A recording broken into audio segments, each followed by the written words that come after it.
سلام زخبركم تخاطات تيماني انفو ميديا كما يتوعلو نلومي عربي علت قلت تقم تخلتش عنا سران حموشتن نايمشت كم تلمود زتفلاليو وانا ويان حاصر تزعباتاتن زيناتاتن حيزلكم متسألقو مكتالكم يعدم قدمي ناب مدباتي محلافي كبرات تخاتتلتي حانتي اقداسي حبريت علاتني سادما ገንዘባው ደገፍ ንግንባር ህዝባው ማዕበል ብርጌድና ሐመዱ ኣብ ኢትዮጵያ ንዝብል ካብ ተቃለስቲ ብርጌድና ሐመዱ ሃገረ ስዊዘርላንድ ዝተዋሃበት ሓንቲ ጽሕፍትላ ወይ ከዓ ዝተወፈ ገንዘብ ተመልከት ማለት እዩ ንዓ ከምዘላታ ከምበልኩም ዕለት 2 ወርሕ 12 2025 ራብዓይ ወፍሪ ነጽር ዝተሰመየ ንግንባር ህዝባው ማዕበል ብርጌድና ሐመዱ ገንዘባው ደገፍ ተበርኪቱሎ እቲ ዝተዋፀ መጠን ገንዘብ ናብ ማዕከን ግንባር ህዝባው ማዕበል ብርጌድና ሐመዱ ኣታው ክኸውን ድማ ተገይሩሎ ኣታው ዝተገብረ መጠን ገንዘብ 364800 ብር ይኸውን እዚ ብራብዓይ ወፍሪ ነጽር ዝተሰመየ ገንዘባው ደገፍ ንግንባር ህዝባው ማዕበል ብርጌድና ሐመዱ ንኹሉ ኣባል ብርጌድና ሐመዱ ንመላእ ኤርትራውያን ደለይቲ ፍትሕን ነጽርካ ንሽፍታ ሻዕብያ ምቅላስ እንኮ መፍትሒ ሽግር ህዝቢ ኤርትራ ምዃኑ ፈሊጡ ነጽሩ ቃልስ መዘኻኸሪ ኸውን ሓሪና የለና መዘኻኸሪ ኣብዚ ንርከበሉ እዋን ንሽፍታ ሻዕብያ ምቅላስ ተሪፉ ንግንባር ምቅላስ ኮይኑሎ ኣብ ዘሎ ኩሉ ግዜ ኣባል ብርጌድና ሐመዱን መላእ ኤርትራውያንን ደለይቲ ፍትሕን ክነቕሕሉን ነቂሖም ንሽፍታ ሻዕብያ ምቅላስ ውራዮም ክገብሩ ንመክር ግንባር ህዝባዊ ማዕበል ብርጌድና ሐመዱ ተቢዑ ንሽፍታ ሻዕብያ ዝቃለስ ዘሎ ሁሉ ኩነታት ህዝቢ ኤርትራ ዝጠልቦ ተበግሶ ምዃኑ ምግንዛብ የድሊ እዞም ንራብዓይ ግዜ ቃልሳዊ ሓላፍነት ተገዲድና ገንዘባው ደገፍ ንግንባር ህዝባዊ ማዕበል ብርጌድና ሐመዱ ንገብር ዘለና ንኹሉ ዝመጸና ተጻብኦ ካብ ሽፍታ ሻዕብያ ኮነ ካብ መሰልቶም በዲና ኣብ መቋም ኤርትራ ወተሃደራዊ ሓይሊ ዝለዓለ ዋጋ ክንከፍል ምዃንና ንፈታውን ጸላእን ክነፈልጥ ንፈቱ ኣብዚ ታሪኻዊ ተበግሶ ተሳተፉ ትደልዩ በዚ ረኸቡና ዝብል ውጽዕ ህዝቢ ኤርትራ ይዕወት ዓወትና በቕልጽምና كبرات خاطرتلتي إذا كابزوم قدوسات إيرترايان تقالس برجيدنا حمودو هاجر سويسرلاند بدليتهم بتبقصهم معكن جنبار زباو معبل برجيدنا حمودو كمونتهم عب علماو مدرك إيه الصرح زلو تقالستي دقف نمقبار زقبروا حاجزيو بز مسيرة مبار تصاوعيتهم ونغريبو مالو اتي علامة نايتي زقبروا زلو دقفون بنصور تقيسهم مالو سلازي أبز حاجز خصاتو فتدليون تليفون قصري أبز تحت اللوكم بز دويلكم كترخبوهم كم تخلو بزا قاطامي خبركم فتو بالمجمرتا زغرب لكم مبار كبرات تخاتاتلتي صباح علت سلسة تكمتي كلتش عسران حموشتني أبز علت زي أنبار كلنا إيرتراويان بفلاي أب دياسبورا ننبر إيرتراويان أب هيوتنا تازخفت ويكا زسألمت معلتو خوينا كمز حالفت كلاتنا نفلتينا أب زعلت زي لعلة 360 زخون إيرتراويان زيقاتات أما خلاي بحري بأسكاقي ناي حوي حدقا أم مركب علم دا تعذبت بأونلاين كتقلقون كتحلون الرئنا بزحزن ملكو عمالتي لعلي زخونن زخف انجن موت نايزوم زيغاتات زيوم نزل عالم دا تذكر خنبر زغبرو اتوم زيغاتاتنا بخمزي اسقاق زخونو خنتات مسموتو اتي اب ኤርትራ ዘሎ ጨካን ዝኮነ ሽፍታ ስርዓት زيغاتاتي ኣይኮኑን ኢሉ ብምخحድ ንሱ ጥራሕ ከይኣኽለውን ናብ ሃገሮም ኣትዮም ንኸይቅበሩ ኖ ንልዕሊ 12 ዓመታት ኣብ ዓዲ ሃገር ኣብ ጣልያን ተቐሚጦም ብኸምዚ ደረጃ ንኽዋረዱ ዝገበረ ካልኡውን እቲ ኣብቲ እዋነቲ በታ ናይ እንኮን ልሳን ናይ ህዝባዊ ግንባር ወይ ከዓ ናይ ህግደፍ ዝኾነት ኤሪቲቭን ካልኦት ማዕከናት ዜናኦምን ኣብ ልዕሊ ዞም ዜጋታት እዚኦም ኣብ ልዕሊ ዞም ኤርትራውያን እዚኦም ዝተዘርበ ዘረባ ፍጹም ታሪኻዊ ዘይርሳዕ ዘረባ እዩ ማለት ታሪኻዊ በደሊ ኣፍሪቃውያን ዜጋታት ኢላ ክትሰምዮም ኣፍሪቃውያን ካልኦት ኣፍሪቃውያን ምባሎም ዘይኮነ ተጸገም ኤርትራውነቶም ቀንጢጣ ወይ ከዓ ኤርትራው ዜግነቶም ቀንጢጣ ነታ ዋጋ ዝኸፈሉላ ወለዶም ዋጋ ዝኸፈሉላ ሃገር ብኸምዚ ክትጽውዖም ከላ ካብ ዝዓቢ ክሕደት ናይ ክሕደት የለን ብዓብዩ ናብ ዝሓለፈ ዓመታት ኮነ ተባሂሉ ዞም ዜጋታት እዚኦም ኣብ ዝጠሓሉሉ ማእኸላይ ባሕሪ ከምኡውን ነዞም ዜጋታት እዚኦም ብግዝያዊ ብለዋህነት ብሰብኣውነት ዓቂባ ዋላ ሬስኦም ሒዛ ተሰኪማ ዘላ ሃገር ጣልያን ብተዳጋጋሚ ደገፍቲ ስርዓት ህግደፍ ኣብኡ እንዳኸዱ ኣብ ድሮ ናይዚ ኣሰቃቕ ዝኾነ መዓልቲ እዚ ጎይላን ዳንኬራን ኮነ ተባሂሉ ክገብሩ ከለውን ብዙሕ ዓመታት ርኢና ኢና ሎሚ ዓመት እውን ርኢና ኢና እዚ ታሪኻዊ ሰነዳት እዩ ይስነድ እዩ ዘሎ ጽባሕ ንጎ ድማ ምትሕትታት ዘይተርፍ ነገር እዩ በዚ ኮይኑ በትግን ክብራ ተኸታተልቲ ነዞም ኣብታ መዓልትቲኣ ህይወቶም ዝጠፉ ኩሎም ኤርትራውያን ዜጋታትን ከምኡውን በብዓመቱ ኣብዚ ማእኸላይ ባሕርን ሰሃራ ናብ ካልእ ናይ ስደት ጉዕዞን ዝጠፍኡ ኣሕዋትና ዝተሰውኡ ኣሕዋትና ኩሉ ግዜ እንዳዘከርና ብልብና ቃልስና ብዝለዓለ መልክዕ ክንቅፅል በዛ ኣጋጣሚ ፃውዒተይ ክቕርብ ይደሊ ኢለ ዝቕርበልኩም ክቡራት ተኸታተልቲ ካብዞም ናይ ሻዕብያ ንብዙሕ ዓመታት ኣብ ውሽጢ ኤርትራ ኮይኖም ከገልግልዎ ዝፀንሑ ነባራት ተጋደልቲ መቸም ኣብ ዝሓለፈ 2-3 ዓመት ከም ሕሱም ይረግፉ እንዲም ዘለው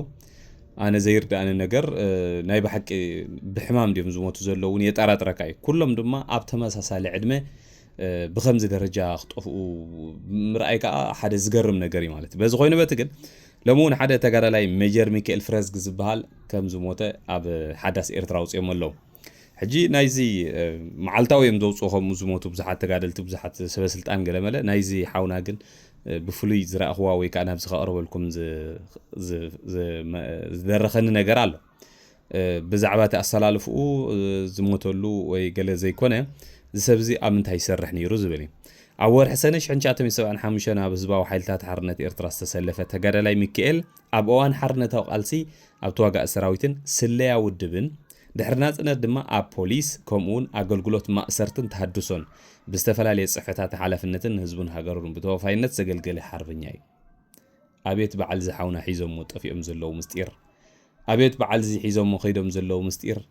በዓል ሒዞም ዘለው ጸሊም ታሪኽ ብጣዕሚ ዝገርም እቲ ዘሕዝነኒ ነገር ኣነ እዚኦም ከምዚ ዝበሉ ብዙሕ ታሪኽ ብዙሕ ክፉእ ናይዚ ስርዓት እዚ ዝፈልጡ ሰባት ንህዝቦም ዋላ ሓንቲ ነገር እውን ከመሓላለፉ ህዝቢ ኤርትራውን ብሕጂሲ ከም ሓደ ቻፕተር ክመሃረሉ ዝግብኦ ጌጋታት እውን ሓንቲ ከይጠቐሱ ብከምዚ ደረጃ ክጠፍኡ ከለው ናይ ብሓቂ ዘሕዝነካ ብጣዕሚ ዘሕዝን ብዝኾነ ግን እዚ ስርዓት እዚ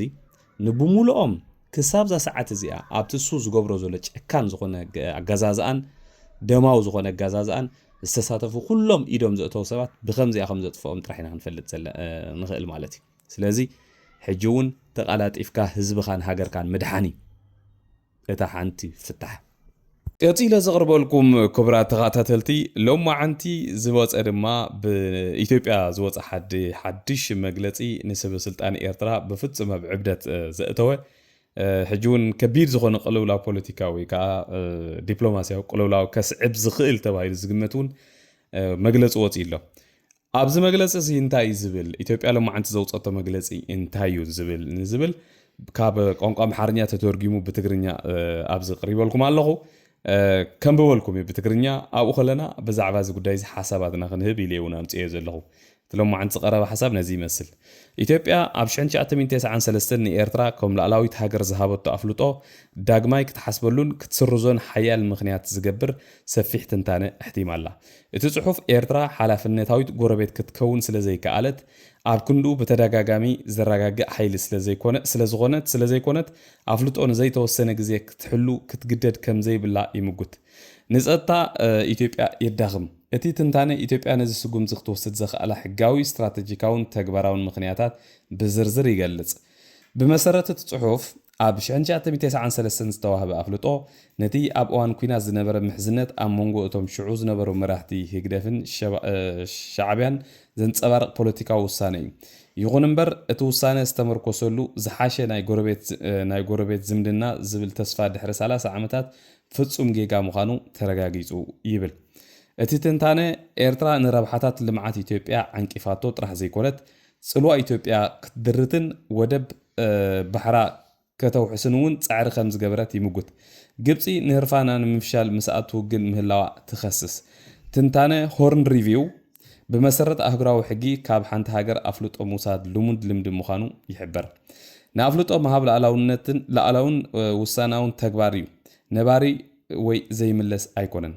ኣብ ክንዲ ታይዋን ንህዝባዊት ሪፐብሊክ ቻይና ኣፍልጦ መሃባ ምብራቕ ጀርመን ኣፍልጦ ምውጋድን ካብ ካልእ ፍሹላት ሃገራት ኣፍልጦ ምስሓብን ከም ኣብነት ይጥቀስ ኢትዮጵያ ከምታ ንኤርትራ ናጽነት ዝሃበት ኣዲ ሃገር እቲ ናጽነት ዝተመስረተሉ መሰረት ክገሃስ ከሎ ንውሳኔኣ ዳግማይ ክትምርምሮ ዝሓየለ ሕጋዊ መሰረት ከም ዘለዋ ትምጉት ሓደ ኤርትራ ሃገር ንምዃን መሰረታዊ ረቑሓታት ከተማልእ ከም ዘይከኣለት እቲ ትንታነ ይምጉት። ካልኣይ ብሚልዮናት ዝቁፅሩ ዜጋታት ብፍላይ ድማ መንእሰያት ብሰንኪ ዘይቋርፅ ወተሃደራዊ ዓፈናን ካብ ሃገር ይሃድሙ ኣለዉ። ሳልሳይ እቲ ሃገር ዘይሕገ መንግስታዊት ምዃና ካብ 1993 ጀሚራ ሓንቲ ምርጫ ከም ዘይካየደትን ብዘይተሓታትነት ወተሃደራዊ ስርዓት እትመሓደር ምዃና የስተብህል። ቁጠባኣ ኣብ ሓዋላ ዕደና ግዱድ ጉልበት ዝምርኮስ ብምዃኑ ዘይማዕበለት ይገብራ። It says it is wicked.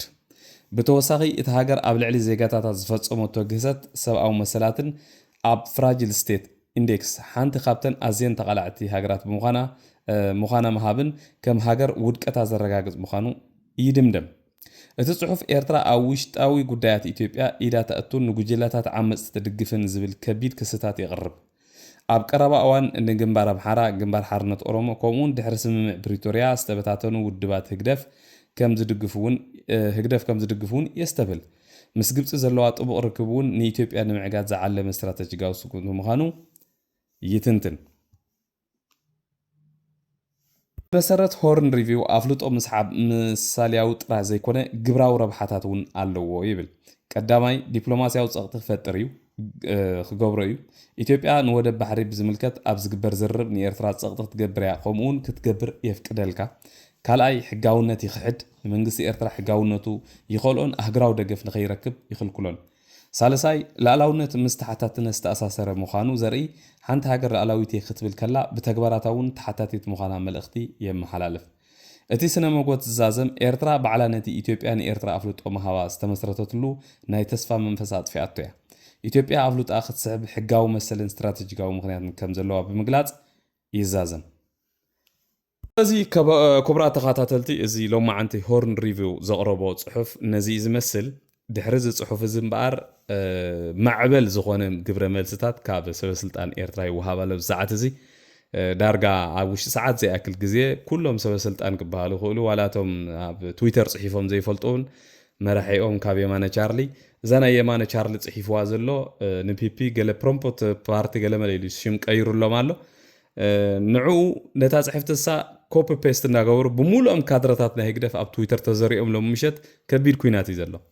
ልዕሊ ዝኾነ ድማ ብሰዓት እዚ ካልእ ሓደገኛ ነገር ተፈጢሩ ዘሎ ድማ ኣብ ኣዲስ ኣበባ ዘሎ ኤምባሲ ናይ ኤርትራ ኣውፅዎ ዘሎ ጽሑፍ እውን ኣሎ። ኣብቲ ጽሑፍ እንታይ ዝብል እዚ ናይ ኣስፋሕፋሕቲ ሕልሚ ዝብል ንኢትዮጵያ ኩሉ ግዜ ብወገን ሻዕብያ ወይ ብወገን ህግደፍ ዝዝረብ ዘረባ ሕልሚ ጥራሕ ኮይኑ ይኽተርፍ በዚ ናይ ኣስፋሕፋሕቲ ሕልሚ ንድሃላይ ኮናን ገለ ዝብል ጽሑፍ ምስ ኣውፅአ ኣብቲ ናይ ትዊተር ፔጁ ብዙሓት ኢትዮጵያን ሰበስልጣን በቲ ሓደ ወገን ድማ ካድረታት ናይ ፒፒን ነዚ ናይ ኤርትራ ኣምባሳደር ካብ ኣዲስ ኣበባ ብህፁፅ ክስጎግ ከም ዘለዎ ጠለባት ኣቕሪቦም ኣለዉ ክሳብ ዓበይቲ ሰበስልጣን ማለት እዩ። ኣብ ውሽጢ ኢትዮጵያ ኮይኑ ኣብ ልዕሊ ኢትዮጵያ ከምዚ ዓይነት ዘረባ ንክዛረብ እዚ ብጣዕሚ ንዕቐት እዩ ዝብል ብዙሓት ሰባት ይጽሕፍሎ ማለት እዩ። ሕጂ እዚ እንታይ ዘርእየኩም ክቡራት ተኸታተልቲ ህግደፍ ኣብ ፍጹም ህልወሳ እዩ ዘሎ ኣብ ፍጹም ህልወሳ እዩ ዘሎ። ስለዚ ድማ ከምዚ ዓይነት ነገራት ይመጽእ ከም ዘሎ ስለ ዝፈልጥ ብዙሕ ነገር እውን ኣብ ሰዓት እዚ ክለዓሉ ከም ዝኽእሉ ስለ ዝፈልጥ በዚ ዝተፈላለየ ግንባራት ናብ ፒፒ ገጹ ኩናት ንምፍጣር ብናይ ዝተፈላለዩ ፕሮክሲ ዝኾኑ ሓይልታት ገይሩ ኩናት ንክገብር ዝፍትን ዘሎ ማለት እዩ። እቲ ፆታ ኣብዚ ዘሎ እምበኣርከስ እዚ ኣብ ዋሽንግተን ኣብ ዝሓለፈ ኣዋርሕ ብግንባር ህዝባዊ ማዕበል ብርጌድ ንሓመዱ ዝተፈጥረ ዲፕሎማስን ካልእን ዘምጾ ሳዕቤን እውን ካልእ ጉዳይ ፈጢሩሉ ስለ ዘሎ ንህግደፍ ኣብ ፍጹም ናይ ዲፕሎማሲ ቀውሲ ኣትዩ ኣብ ሰዓት እዚ ከም ትሪእዎ ዘለኹም ከቢድ ዝኾነ ዲፕሎማስያዊ ኩናት ተጀሚሩሎ። ቀፂለ ዘቕርበልኩም ድማ ክቡራት ተኸታተልቲ ትማሊ ከም ዘቕረብናልኩም ኣብ ዘኣፍሪካን ሪፖርት ዝቐረበ ሰፊሕ ትንተና ከምኡውን ኣብ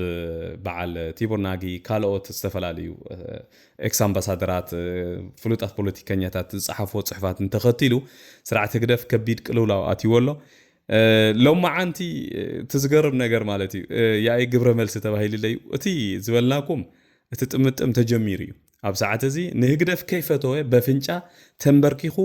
ኣብ ዋሽንግተን ምስ ግንባር ህዝባዊ ማዕበል ብርጌድ ንሓመዱ ማዕረ ፖለቲካ ንክሰርሕ ተገዲዱ ኣሎ። እዚ ድማ እዚ ብዝሓለፈ እዋን ዝግበር ዝነበረ ነገር ምናልባት ብዙሓት ሰባት ብፀወታ ብካልእ ዝተፈላለየ ምንሻው ገለመለ ክሪእዎ ፈቲኖም ነይሮም እቲ ዝግበር ዝነበረ ዲፕሎማሲ ብኸምኡ ንሰብ ከረድኡ ዝፈተኑ ብዙሓት ሰባት ያ እቲ ቃላስ ኢና ባህልቲ እውን ሰሚዕናን ርኢናን ኢና። ተኾነ ግን እቲ ተፈጢሩ ዘሎ ነገር ቀሊል ከም ዘይኮነን ከቢድ ዋጋ ዝተኸፍሎ ንደንበ ፍትሒ ድማ ሙሉእ ብሙሉእ መልክዑ ዝቕይርን ምዃኑ ትማል ርኢኹሞ ኢኹም በዚ መሰረት እምበር ስርዓት ህግደፍ ሕጂ እውን ብዛዕባ እዚ ኣብ ኣሜሪካ ዝግበር ዘሎ ዲፕሎማስያዊ ፃዕርታት በቲ ብናቱ ዴሊጌሽን ኣብዚ ዋሽንግተን ዲሲ ከይዱ ኩልል ክብሎ ዝቐንየ ጥራሕ ዘይኮነ ኣብ ኣሜሪካ ብሽም ኤርትራውን ኮሚኒቲ ዝብሉ ዝተፈላለዩ ካድረታት ሕቡኣት ካድረታትን ንነዊሕ እዋን ከይተፈልጡ ዝፀንሑ ሰባትን ኦርጋናይዝ ገይሩ ነቲ ኣብ ዝሓለፈ ኣዋርሕ ንግንባር ህዝባዊ ማዕበል ብርጌድ ንሓመዱ ብስነ ስርዓት ዝረኸቦም ሓደ ሴናተር ቴድ ክሩዝ ዝበሃል ናይ ቴክሳስ ሴናተር ንዕኡ ትማሊ በጃኻ ንዓርኸበና ኢሎም ከም ትሪእዎ ዘለኹም ክረኽብዎ ኸይዶም ነይሮም ሕጂ ሜድያታት ናይ ህግደፍ ብፍላይ ኣብ ዝደገ ዘለው እቲ ፅቡቕ ነገሩ በዓል ፀለሎ ሜድያ ዝበሃል ሓደ ኣሎ ካብ ኩሉ ኣፍልጦ ነፃ ዝኾነ ወዲ በዓል ንሱ ነቶም ኣብ ዘለው ደገፍቲ እንታይ ኢሎም ከተባብዕዎም ወይ እንታይ ኢሎም በቃ ከምዚ እንታይ ካ ትብሎ ከፀናንዕዎም ይፍትኑ ከም ዘለው ስምዕዎ ኢኹም ከም ቆልዓ እዮም በቃ ኣጆኹም ከምዚኣ በቃ ከይዶም ረኺቦም ኣለው መዓት ገንዘብ ተኸፊሉ መዓት ገለመለ ትሪእዎ ኣለኹም ቅዱሳት ኤርትራውያን ከይዶም ረኺቦም ገለ እንዳበለ ዝገብሮ ዘሎ ፕሮፓጋንዳ ሰምዑሞ ከስሕቀኩም እዩ ዜና ዓወት ሒዘልኩም መጽ ኣለኹ እስከ ብጣዕሚ እዚ ትሪእዎ ኣለኹም ቴድ ክሩዝ $85,000 ከፊሎም እዮም ረኺቦሞ ነዚ ሰብ እዚ ብቺቦር ናጊ $85,000 ኣብዚ ኸኣ ኸሪኦኩም የኩብራት ተኸታተልቲ ላይክ እንዳገበርኩ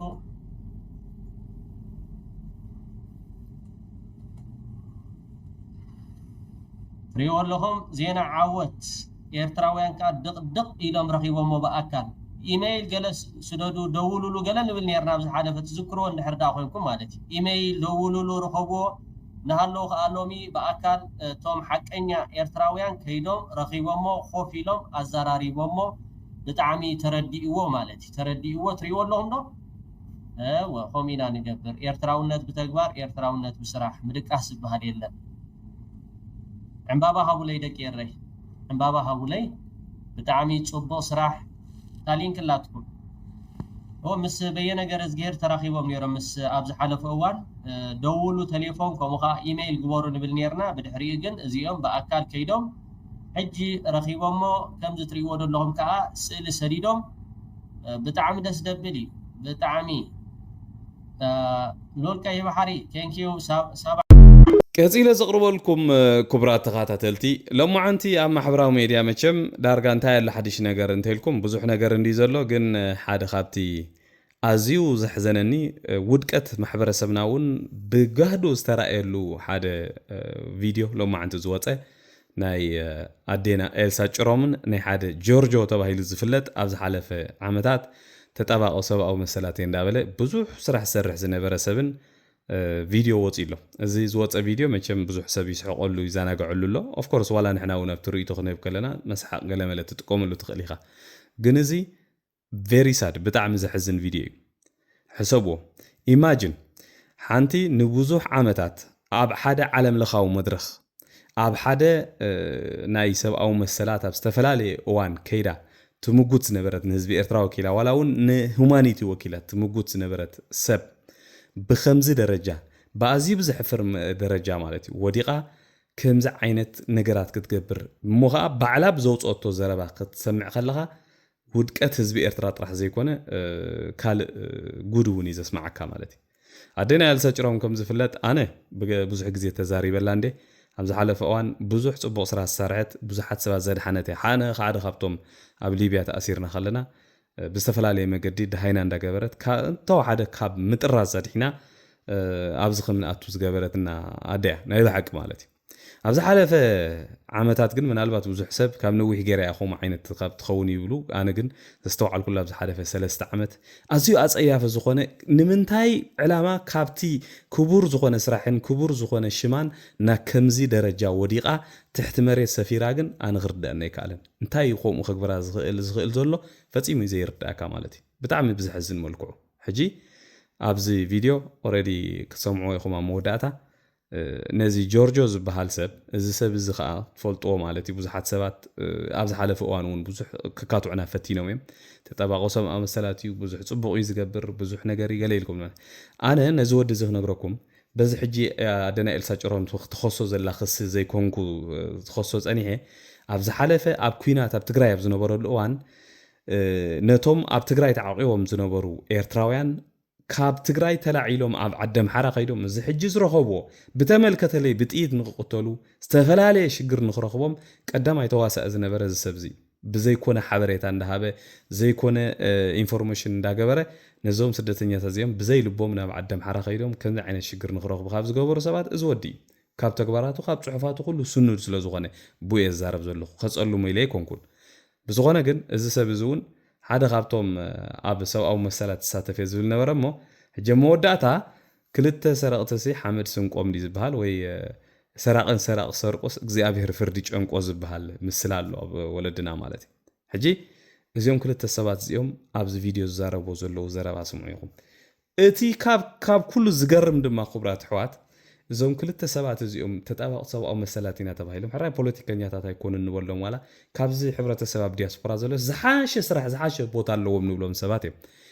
ኣበይ ከይዶም እዚ ክፋእ እዚ ውፅኦም እንተኢልኩም ኣብቲ ሙስሎ ይፍለጥ ገለ ይፍለጥ ሳሚ ሽኮር ዝብል ሽም ተጠቂሙ ኣብ ህዝቢ ኤርትራ ከቢድ ዝኾነ ናይ ምብላዕ ስራሕ ዝሰርሕ ዘሎ ሓደ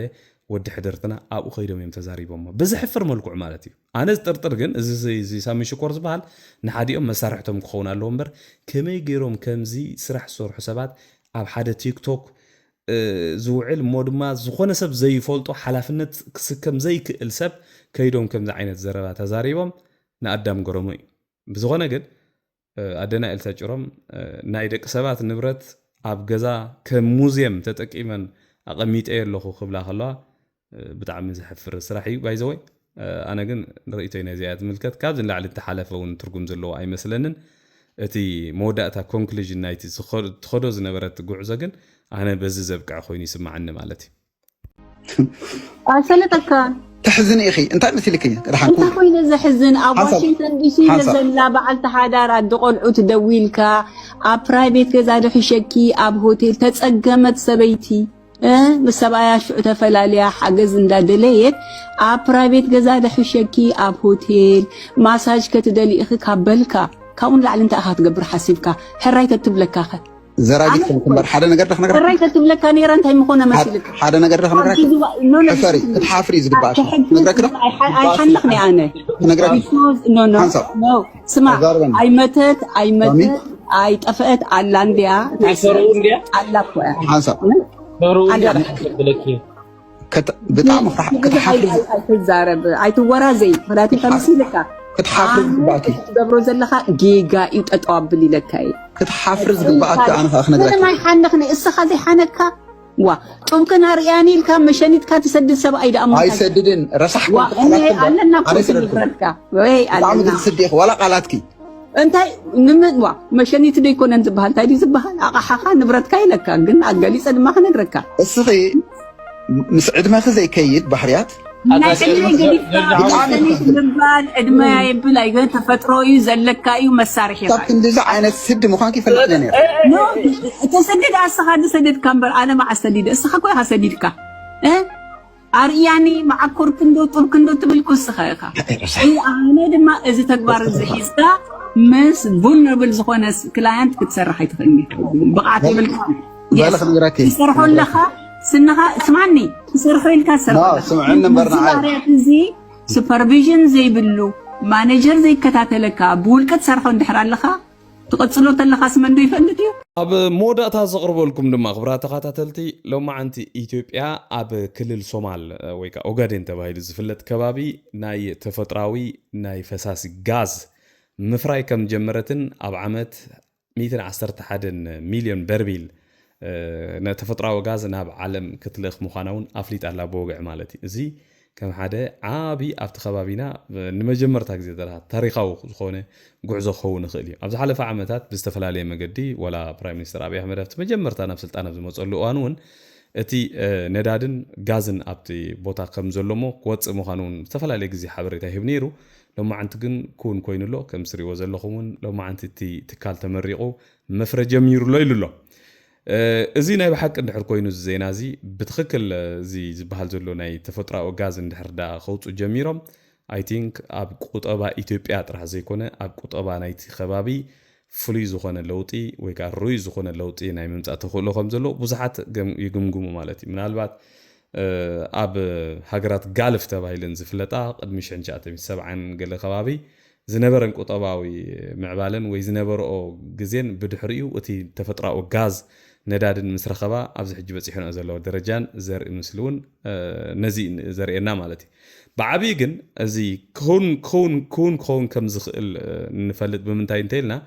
أبزي سومال زبال هاجر بمسرة افتخابا بناي سومال زبال ديزرت بمولو أب عالم درجات بعبيتو ويكا أب بزحو أب قدامي درجة سرع زغل ريزيرف ناي غاز كم زلو بزحات تمرا مرتون يقول تيوم قد محجي مالتي إذا كل السومال ناي إثيوبيا دما أب ساعات زي كابتوم كاب بريفيري ወይ ከዓ ካብ ቁጠባና ኢትዮጵያ ወፃኢ ዝነበረ ቦታ ሓሊፉ ኣብዚ ሕጂ ቀዳማይ ናይ ኢትዮጵያ ናይ ቁጠባ ምንጭ ክኸውን ተኽእሎታት ከም ዘለዎ እዩ ዝንገር ሓደ ናይጄሪያዊ ቢሊዮነር ወይ ከዓ ዝሃፍተመ ናይ ዓለምና ናይ ኣፍሪቃ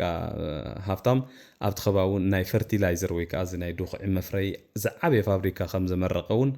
ኣብዚ ሓለፈ እዋን ርኢና ነርና እዚውን ንኢትዮጵያ ነቲ ከባብን ፍሉይ ለውጢ ከምፃሎም ከም ዝኽእል እዩ ዝንገር ኮንግራጁሌሽንስ ኢትዮጵያ ሕጂ እውን ናይ ብሓቂ እንድሕር ደኣ ከም ዝስራሕ ዘሎ ስራሓት ተቐፂሉ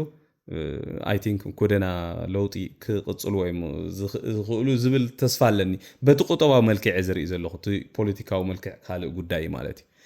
ዝኸበርኩም ተኸታተልቲ እምበኣር እንሎሚ ናይ ምሸት ኣዳልየልኩም ዝነበርኩ መደባት ነዚ ዝመስል ኣብ ዝቕፅል መደብና ክሳብ ንራኸብ ደሓና ምፅዩ بركي بتعلق وانا حرمه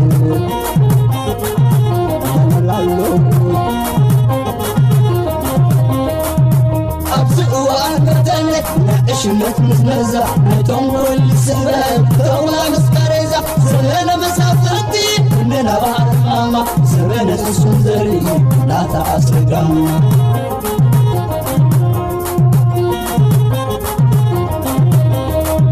سبنا يهودا